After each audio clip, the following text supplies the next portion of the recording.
So when we talk about leveraging big data to support the transformation, we need to be able to make useful information out of those billion reads.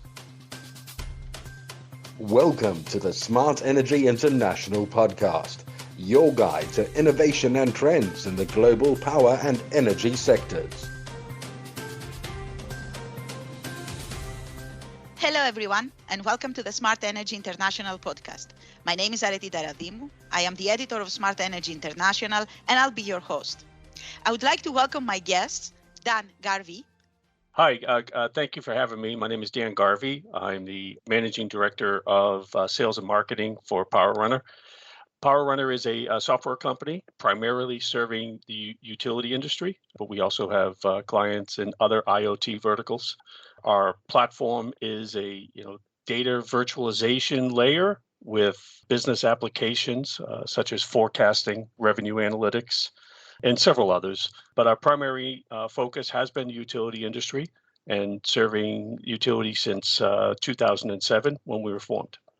And Kevin Walsh. Hello, my name is Kevin Walsh, and I'm Industry Principal for Transmission, Distribution, and Smart Grids at Whyosisoft, now part of Aviva Group. My background has been with utilities for 25 plus years, ranging from working at a utility on demand-side management programs through software shops such as SAP, and now at Whyosisoft, been here for 12 years, really focusing on the PI system and the utilization of the operational data for utilities.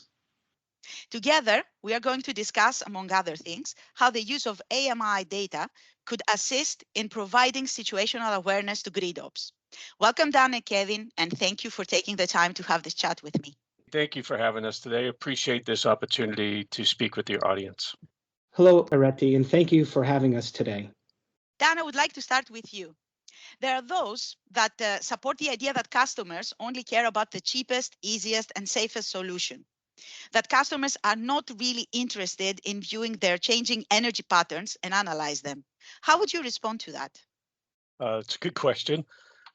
Reminds me of a comment that my engineering professor in college used to always make, which is that students are like electrons. They take the path of least resistance. And, we could probably say that for consumers as well, right? Consumer economics, it pretty much leads to consumers wanting to find lowest cost, easiest transactions.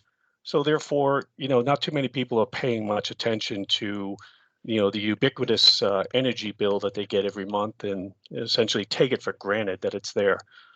It was interesting, probably about 3-4 years ago, there was a study done here in the US that, the average consumer spends about 9 minutes a year worrying about their electric bill.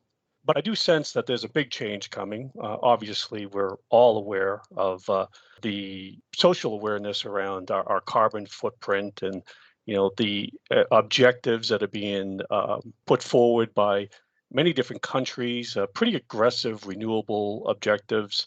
And people are beginning to take a different look at their own footprint.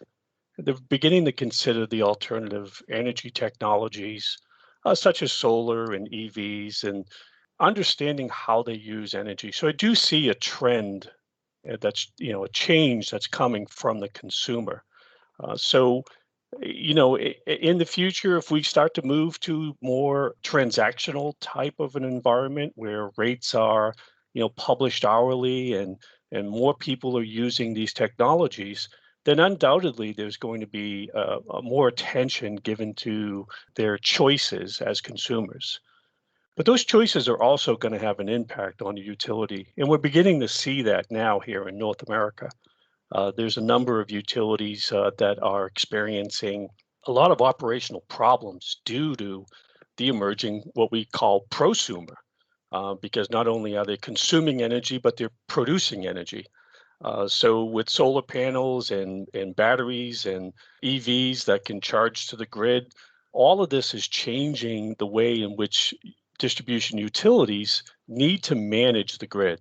And this is where the PowerRunner and Whyosisoft solutions sort of come together, utilizing that AMI data to be able to create situational awareness for the distribution operators so that we can ensure reliability of the system, but also gathering and presenting this data to the consumers so that they can make informed decisions. So there is a sea change coming in the consumer perspective about their energy usage on a regular basis. Indeed, consumers are more involved and understand better that their choices have consequences. Hence, as you said, their transformation to prosumers, some of them. I couldn't agree more. Dan, you also mentioned AMI data. So, Kevin, I would like to come to you now and ask you, would you say that utilities might miss out if they only use AMI data to support billing or meter to cash? I think the answer would be yes. And if you take a step back with that question, which was good, thank you for asking. If you think about, I don't want to belittle what the utilities, role and jobs are, but the goal of a utility is really, first of all, drive safety.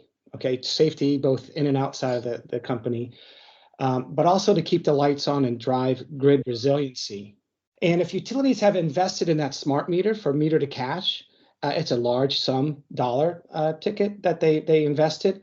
They should look into other ways to deliver value from that big investment. So yes, meter to cash is important, but using the meter data to drive insights into the distribution grid is another high impact value that it brings to the owner of that data or the people who have access to it, which is typically the distribution utilities. Dan, let me ask you, what additional data can utilities use other than AMI in order to increase grid resiliency and support new smart grid requirements for customers? Well, good question. There's a lot of other data that the utilities are bringing in from both operational and commercial systems. And they're vital to supporting, if you will, the whole new ecosystem of the prosumer and actually ensuring the stability of the grid as well. So AMI combined with, SCADA, GIS, SCADA is, for those who are unfamiliar, supervisory control and data acquisition. The GIS, graphical information systems, and ADMS, automated distribution management systems, or advanced distribution management systems, are all key operational systems that maintain the grid. In utilizing AMI data to support the situational awareness downstream of these systems is vital. So joining them together into a common operational platform is really a big component of the Pi platform. Pi is generally ingesting all of this operational data now.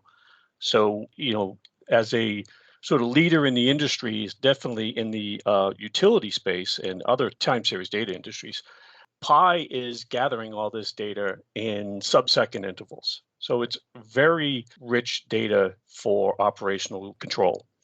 Join that with other data sources, such as the commercial data sources across rate structures, or you could do solar tariffs and EV tariffs. And you can even join that with external data, such as weather data and real-time market pricing.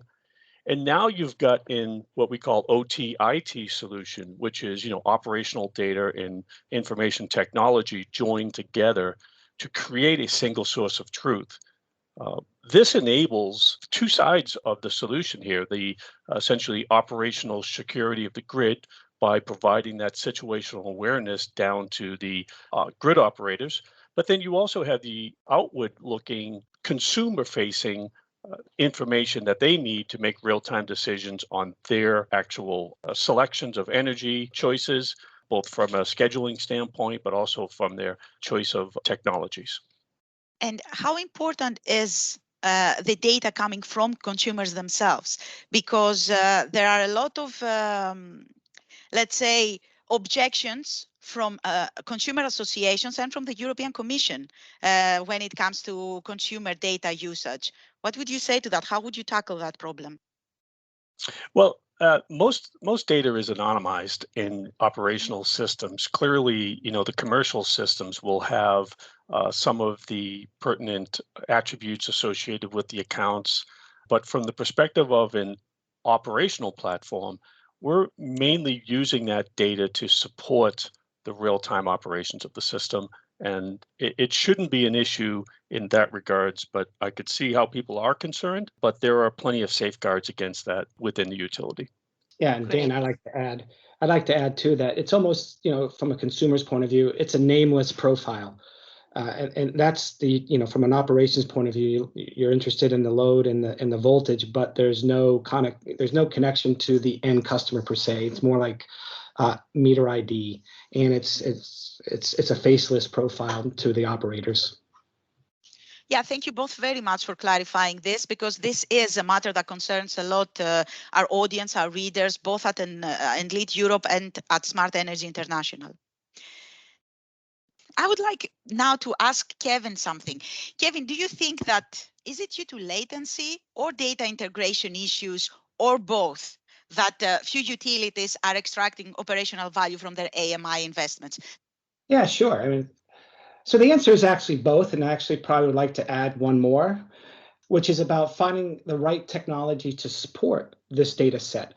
This data set is unique from typical operational data.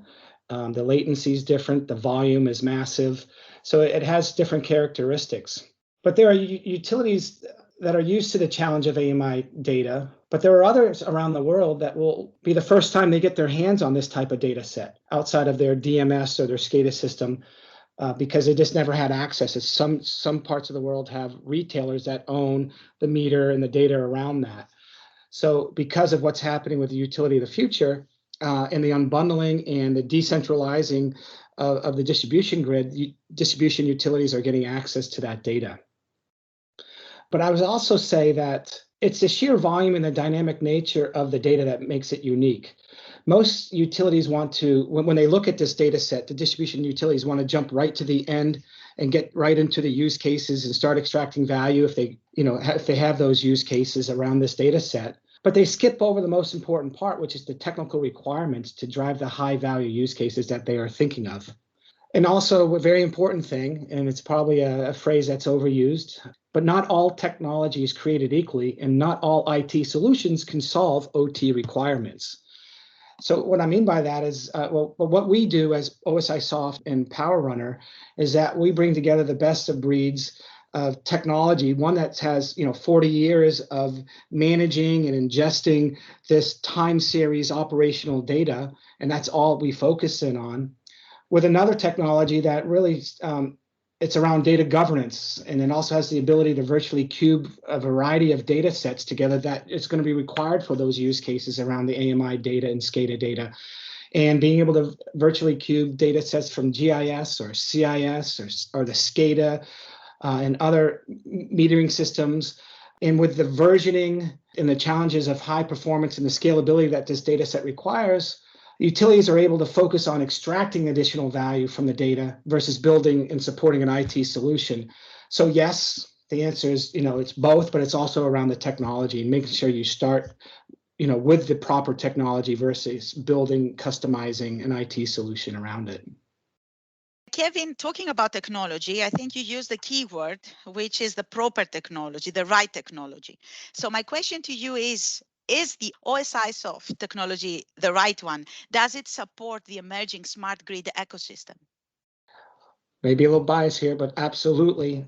If I don't know if people are familiar with Whyosisoft and the Pi system, but it's been around for 40 years.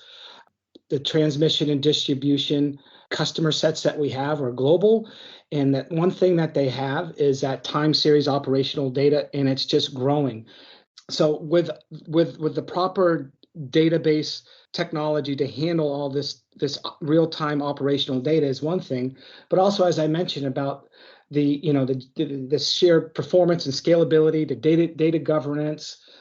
We're pulling these two systems together to address a void in the industry. So as I mentioned too, grid resiliency in an earlier statement, with high demands for the DER integration and on the distribution grid, which Dan mentioned earlier, and the need to support DERs to play in the wholesale market, which is emerging, the smart meters and the data that they capture become very valuable to enable the future direction of the grid, which is ever expanding and ever growing. It's like a mini IIoT ecosystem. So I see you're both very passionate about the topic. As an energy professional working in the industry for some decades already on a personal level, what makes you both particularly excited about the power of AMI data in the future of utilities? And Kevin, let's start with you. Yeah, well, good. I'm glad you picked up my passion for the industry and this topic we're talking about. As I mentioned earlier, I've been in the business for 25 plus years, and it kind of moved at a snail's pace. But when I hit Whyosisoft about 12 years ago, it changed. The whole industry changed. Technology, policy, we're all coming together to create this perfect storm, and it's been exciting ever since. Rolling out AMI meters, just a meter to cash, getting technology involved. It's not just delivering electrons, but you're also bringing, high tech into the industry and digitalizing it. So it's been moving at, if we can say, warp speed from a utility perspective. And I think, the space that Whyosisoft with its I want to say command on the operational data, and to be able to bring another technology like PowerRunner to the market to solve a challenge. It's a true challenge out there with a fully capable and tested solution. It really excites me to be in this market because it's, like I said, it's dynamic, it's changing, technology's coming in. So it's exciting time to be in the utility space today. Dan, do you agree? Yes, and to play off that, I would say it's, the most exciting time to be in an industry that for the last 30 years has really been pretty boring. True I that. shouldn't say, not totally boring. There's been some transitions over the years with deregulation and stuff like that. But, like I've said in my answers earlier, that, for 100 years, utility has been pretty much the same business model. And consumers were essentially just price takers. They now have a lot of options. The whole industry is in flux. And, let's face it, the industry itself is at the forefront of addressing a lot of the, global climate issues. So it is a very exciting time to be in this industry, and there are a lot of opportunities. And we do think that the enabling technology, PowerRunner on Pi, is what the industry needs to meet a lot of these very ambitious objectives that are set out. So it's very exciting. And I guess that passion made you also partner. So it's let's say you just fit well together. You have the same priorities. Is this why Whyosisoft and PowerRunner partnered? Kevin? Yes, it's a very, it's two complementary technologies. So we at Whyosisoft, as I mentioned earlier about the operational data, we just kept being pulled further, I'll call it downstream with the utilities. First it was in power, then transmission, and then behind the ADMS or the SCADA systems in the distribution space. But once smart meters and line sensors started coming out, our clients were asking us, how can we help them? Not just manage the data. And, unfortunately, Pi doesn't do everything once it gets down to the ends of the distribution line because of the sheer volume and the required nature of being able to manipulate the data and the dynamic component of that nature. So partnering with a complementary technology to be able to deliver a solution and a complete solution to the distribution part of the grid was a perfect match for PowerRunner with its design based on today and where the future is going with utilities, and where you have the old school Pi and our technology being able to be robust around that operational data that's just growing. It was very complementary technology, and it was pretty easy to say, hey, we should partner. You agree, Dan? Right. Anything to add? Yeah, I mean, like Kevin said, complementary technologies, and that we don't compete. I mean, Pi is the leading industry time series database, and PowerRunner is an application that extends and utilizes that time series data to support a lot of these high value use cases for utilities. I mean, we haven't got into a lot of the technology between the two companies, but from our standpoint, we deliver a lot of machine learning AI, and we leverage enormous amounts of granular data. And clearly with the Pi system, being the de facto standard for that time series data, it allows us to create forecasts that support utilities in near real time, giving them that situational awareness that they need.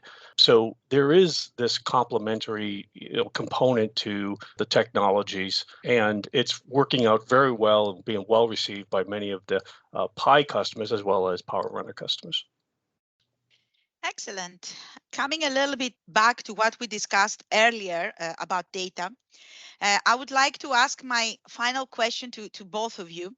How do utilities leverage big data to support the digital transformation across the industry? Dan, if you would like to answer first. Yeah, sure. Thank you. You know what? Digital transformation, I'd say there's two transformations occurring right now. In all honesty, there's the consumer transformation. We talked about the prosumer, and this is also being spurred by some very ambitious renewable goals, as I mentioned earlier, that are being put forth by the countries around the world, and that prosumer consumer model is changing the way in which electricity flows across the 100-year-old distribution grid that was designed to be one directional. Now we have a bidirectional system in which consumers at one moment can be a load, and at the next moment can be a generator. That creates a lot of operational problems for utilities. It also disrupts the century-old business model for utilities as well. So they've got to look at the way in which they've been raising revenue and sustaining the system over the last few decades. And obviously, as consumers, we need to be concerned about that. The utilities provide us an essential value, an essential service, and it's of high value for us to maintain that. So we need to understand how that's going to work out in the next few years. In the digital transformation, I say supports that consumer transformation and that business transformation that's ongoing. We need to be able to develop the systems that are ingesting all of this, as Kevin pointed out, millions, if not hundreds of millions of data points in hours across the system. We have one client right now that literally brings in 1 billion reads a day into our system. That is an enormous amount of data. So when we talk about leveraging big data to support the transformation, we need to be able to make useful information out of those billion reads. So how do you then use this data to ensure grid fidelity, give the control room operators better visibility, better situational awareness down to the individual transformer? So how do you monitor the voltage on the system in 15-minute intervals to recognize, where you may have a pending problem? And no one's going to monitor that. You need to have the systems designed to essentially create alerts when we see a pending problem coming. And we need to be able to use the data to do that in a bidirectional system that's constantly shifting from load to generation. So, from a digital transformation standpoint, from a solution standpoint that we've created with Whyosisoft, we think this is what the utility needs. We know this is what the utility needs. We're beginning to see the adoption. It is essential for supporting this whole transformation that's going on with the smart grid and these renewable objectives, because we're not going to get there if we are essentially going to create disruption, physical disruption, and reliability problems across the grid.